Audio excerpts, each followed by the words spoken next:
जब पढ़े धरेला कलाई कहेला बाजो बन दुनू रसमलाई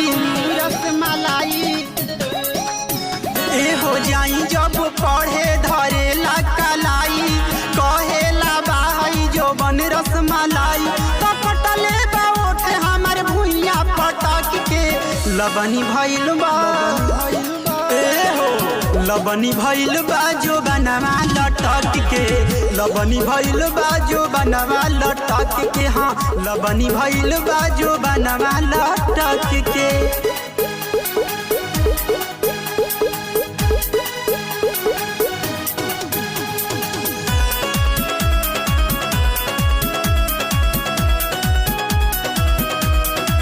लबनी भइल बा जो बनवा लटक के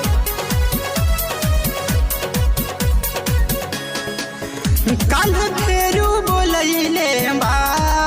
चलल मुश्किल कैले बा ओ कल फेरू बोलैले बा चलल मुश्किल कैले बा तो कह दी हा भौजी भैया अइले सलट के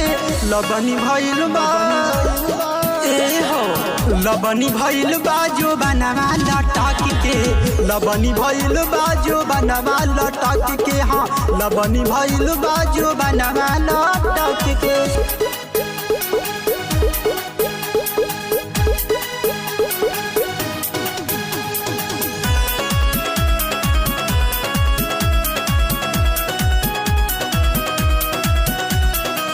लबनी भइल बा जो बनवा लटक के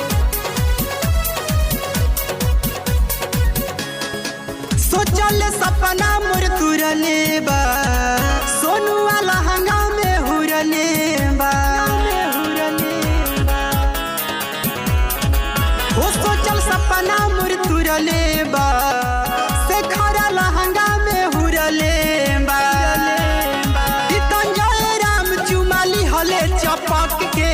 लबनी भइल बा लबनी भइल बा जो बनवा लटक के